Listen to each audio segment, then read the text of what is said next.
good to be here today. Nice, warm, sunny day here in Salem, Oregon.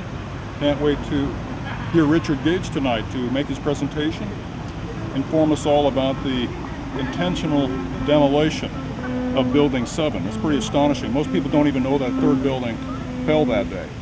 Hi, I'm Tom Hermack. I'm the founder of the 9/11 Studies Club at Portland Community College. We founded the club. We fully support architects and engineers and all they do. We find there's a tremendous correlation between the amount of time people spend looking into 9/11 and what they believe. If you're within the sound of my voice and you see this, just go look for yourself. That's our club motto. Look for yourself on 9/11. There's a tremendous amount of great work that's been done. So please go look for yourself at 9/11. It's hugely important, and I'm proud to be here with these fine gentlemen. I'm Richard Gage with Architects and Engineers for 9/11 Truth, and this is Jeff Roberts with PANDA, People Against the National Defense Authorization Act. And Jeff's going to tell you why that's so important and why he's here with us in the Oregon State Capitol today, educating legislators, staffers, and visitors to the Capitol so that we can tell them about the third tower that came down on 9/11. What is so important about that third tower? It is the one piece of 9/11 that refuses to be talked about. Why? Because it is obviously a controlled demolition. A building that comes down straight down uniformly, symmetrically into its own footprint on the afternoon of 9/11, not having been hit by an airplane, part of the World Trade Center complex, 47 stories falling in under 7 seconds at free fall acceleration. Now, we're here to tell people about it because it is obviously a controlled demolition. It's not brought down by fires, according to the official story, which came out 8 years later in an official report put out by the National Institute of Standards and Technology. In 2012, with the National Defense Authorization Act, the Constitution has been suspended, and the laws of war now apply. This allows President Obama or any future president to indefinitely detain anyone captured anywhere without charge or trial, including U.S. citizens captured on U.S. soil. So this is an extremely important issue. This is not just something that was poorly investigated. This affects our daily life, and it affects the rule of law. So it's extremely important that we look at this issue. We've spent $6.5 trillion to date on the global war on terror. It's an unacceptable state of affairs when there are so many questions about the inception of that war on terror, 9/11. And we start with Building 7 because it is so obviously a controlled demolition.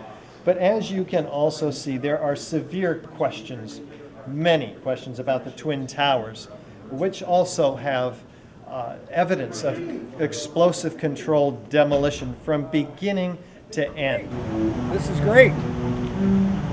Christopher, this was a stroke of genius to get him. He hits the note right in the middle. You got an ear for music. He's going to come tonight at the Ford Film Theater while we're getting seated and play for about 30 minutes. And what I'm saying is, I think local media, I was just saying, if we had personal ties with local media and we made it a personal story, and then we just back it up with the evidence and just say, oh, by the way, this is the evidence. Right on.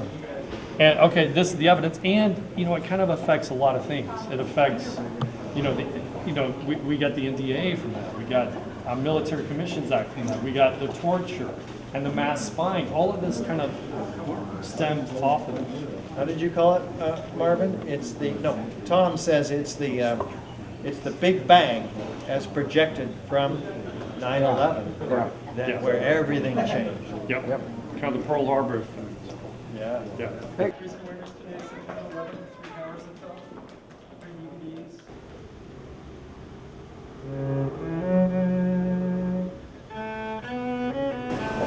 I'm an advocate for 9/11 truth, and I, as well as others, know the official story is incorrect. Therefore, I would like to know the truth. And like many others, we have seen the data, we've seen the videos, and we all want to know what really happened. And not only that, but based on the evidence, we want to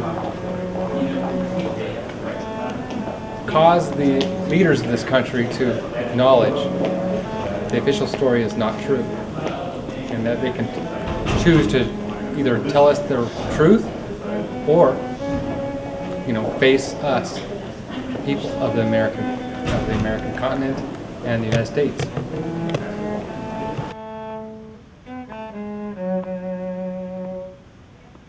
Hi there, my name is Ed Baker. I'm a candidate in the 2016 presidential election.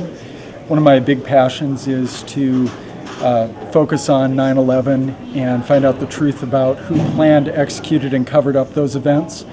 As I call for that investigation, I'm very honored to be able to stand here today with the architects and engineers for 9/11 Truth. Thank you. We got 3 live ones in less than 15 minutes. Hi. We're trying to reach the young people here, the people under 30 who are going to be running this place in 10 or 15 years, and they are open to Building 7 awareness. We're going around and visit each office and talk to the young people and offer them a free ticket to tonight's event at Willamette University. And I want to encourage other people in other states to do this. Democracy is vibrant in these places. We're never going to reach the media, we're never going to reach politicians in Washington, but we can reach young people in state houses, in county commission meetings, in school districts, in city council chambers. Democracy is alive and well if we participate. So that's what I'm trying to do. I'm just trying to encourage some people to speak up, speak out in places where it is effective. And in a place like this, it is very effective. I've given out probably a dozen tickets to young people on the House side that said they will come tonight. So I think that's very encouraging. Interestingly enough, Americans will be open to cover-ups, but not conspiracy theories. So we've often talked about cover-ups as well. Did you know there was a cover-up on 9/11? Thank you. We want the real information. 2,200 architects and engineers that I represent. We're actually giving a presentation at 6 p.m. across the street at the Ford Theater. Tonight, I'm all over the world, but tonight I'm in Salem, Oregon, so I would take advantage of it if I were you, because we're talking about the third tower that came down on 9/11. There it is, 47 stories tall, Building 7, World Trade Center. And what does that look like to you? Is that a collapse by fire or a controlled demolition? It looked like a controlled demolition. It really does, and here's the evidence. I think we just visited 60 House of Representatives, and now we're going to go visit 25 senators. Jeff Roberts from Panda is we're kind of going together. You're probably aware of the National Defense Authorization Act. It's a annual appropriations bill for the Department of Defense. It's been going on for 50 years now. But in 2012, Obama requested the right to indefinitely detain U.S. citizens without charge or trial. And Congress gave it to him. So that suspended the Bill of Rights. It suspended due process. It declared that the United States is now a battlefield where the laws of war now apply. And we've got a nonprofit organization called PANDA, People Against the NDAA. We've been working with some top-notch constitutional lawyers, Richard Fry and Jeff Lewis from the Patriot Coalition. They have written up a bill that can be presented at the state level, which would interpose the state between the feds and the people. And by doing that, it would prevent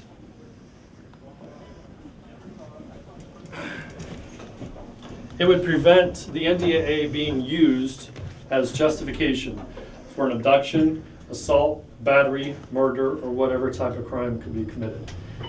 So, so that has been presented at the state level in Washington State, but it has not been presented yet in Oregon. So that's what we're trying to do today, is to present it to the senators and the representatives here in Oregon. Thank you. Okay, And you guys are right here, so I better leave too. thank you. Hi, have you heard of the National Defense Authorization? So if they tried to justify an abduction or assault or battery or murder using the NDAA as justification, then this would make it clear that that is not possible, that the normal charges could apply. Okay, All right? all right, thank you so much. Thank you. Thank you. Thank you. Of this building particularly, what's that building doing? On the left is World Trade Center Building 7, on the right is a normal controlled demolition.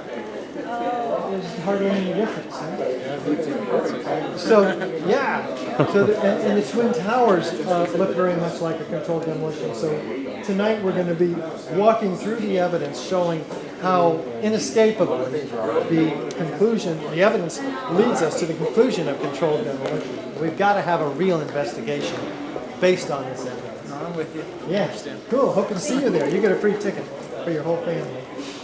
Thank you. All right, thanks. The Ford Film Theater. Any lawyers among you, or no? Law students? No? And Okay, all right. right across the street, the Ford Film Theater. Are you aware of the National Defense Authorization Act? Anybody wants to go? It's an annual appropriations bill for the Department of Defense. I'm sorry to interrupt your lunch, but I got free tickets if anybody wants to go.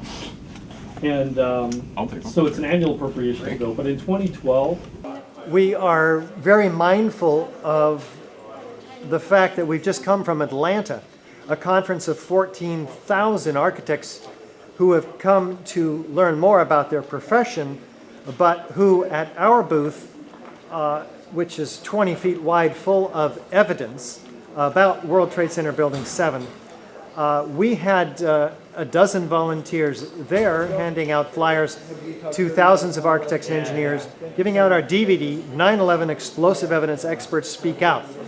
We handed out hundreds and hundreds of DVDs. We educated hundreds of architects.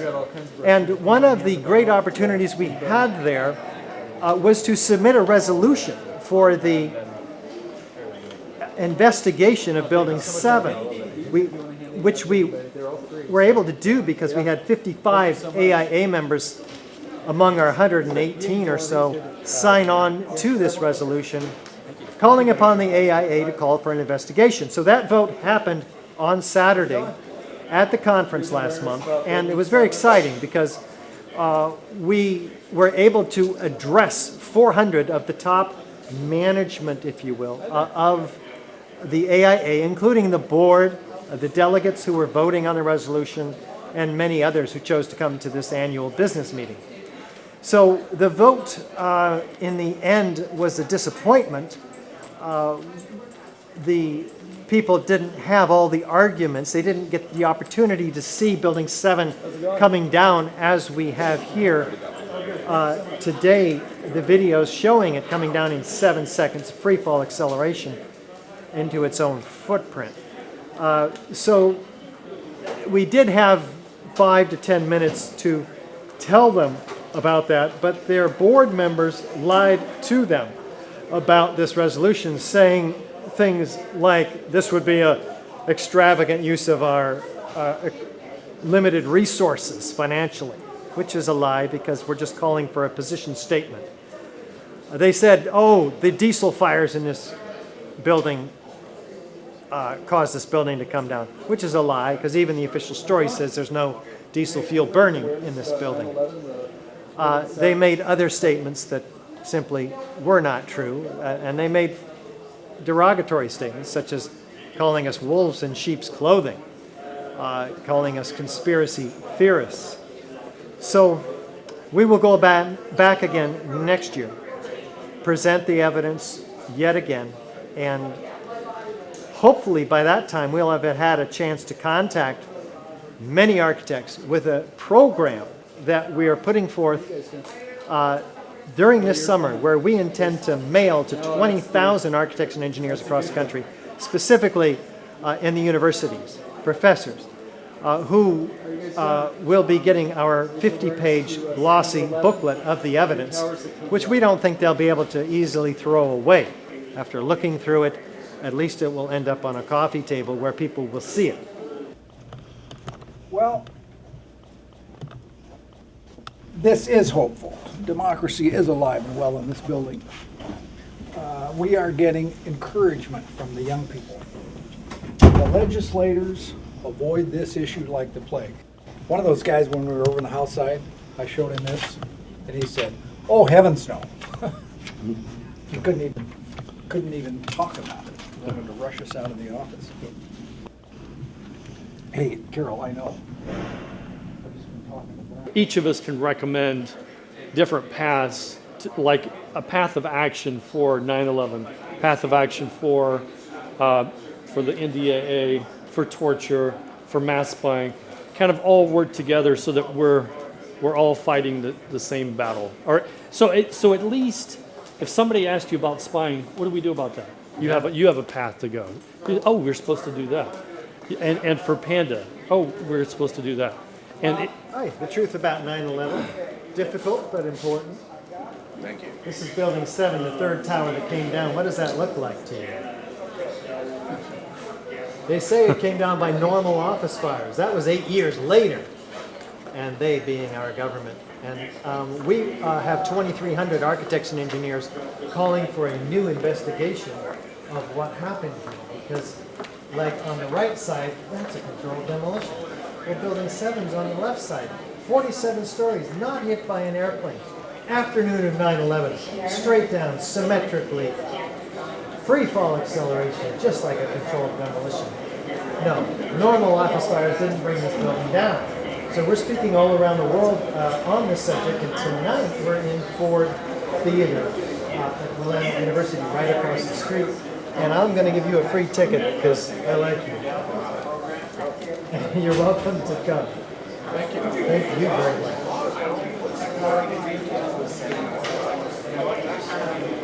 Sometimes they're open. yeah.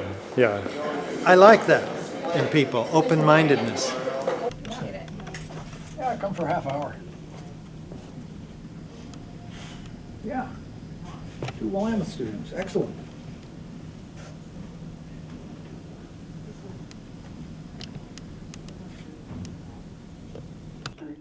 And I got free tickets. Steven's young. Give Steven one. This year, the production of our long-awaited DVD, Firefighters, Architects, Engineers, Expose the Myths of 9/11, with Eric Lawyer and myself giving side-by-side consecutive arguments from the firefighter side, the architects and engineers side. And this DVD will be ready before September 11th for the world premiere in New York and all around the world, in fact. So that's very exciting. We also have an effort to support the release of the 28 pages from the joint House and Senate Commission hearings, joint inquiry, that is, where a Senate bill and House bill have been put forth calling upon President Obama to release the redacted 28 pages. Full 28 pages of this inquiry has been illegally classified by the Bush administration.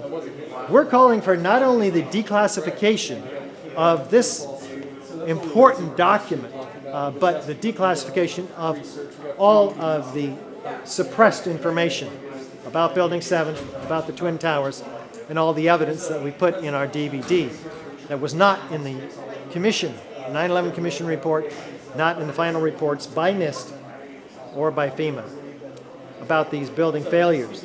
So we have a lot going on. We'll be in force with a symposium on September 12th, inviting top-level speakers in the 9/11 Truth Movement as well as outside the 9/11 Truth Movement.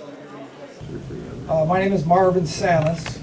We kind of got this group together to put this on. My only 1 in 7 Americans knows that a third tower came down on 9/11, and I don't want that to happen in Oregon. Some of you will remember Wayne Morris. He was a senator from Oregon, a powerful senator, one of only 2 senators that voted against the Gulf of Tonkin resolution. Friend of my family. Oh, good. Yeah. Yes, I know him very well. He was a wonderful representative for Oregon. And when the Cold War buildup was going on in the 50s and 60s, Wayne Morris said, I don't think that's good for an economy. I don't want defense contracts in Oregon. And as a result, here we are today. And this state could make a seamless transition to a peace economy. 85% of our economy are small businesses that do less than $500,000 a year. We have a Nike, and we have an Intel, and we have Hewlett Packard, we have OSHU that employ a lot of people, but that is a small part of our income. So I think that my state has a responsibility to speak up and speak out for a peace economy. We have been at war, and we are at war today. AE 9/11 Truth now numbers more than 2,300 architects and engineers and 20,000 others, all demanding a new investigation into these catastrophic structural failures. Our speaker has presented to groups of 100 to 2,000 people in 35 countries and 84 American cities to over 400 packed audiences, whose worldview has been irrevocably altered by this myth-shattering information. He's a personal source of inspiration to me, and that's true. I consider him to be a beacon of truth, a patriot, and a friend. Richard, please help us understand what happened on 9/11. Thank you. Ladies and gentlemen, Richard Gage.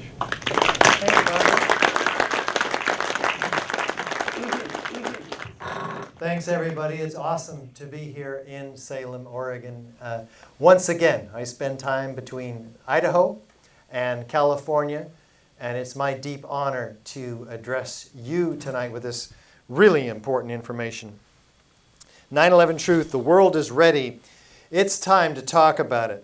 I want to start by thanking you for your willingness to reconsider the very difficult subject of the destruction of the World Trade Center and the staggering loss of life there.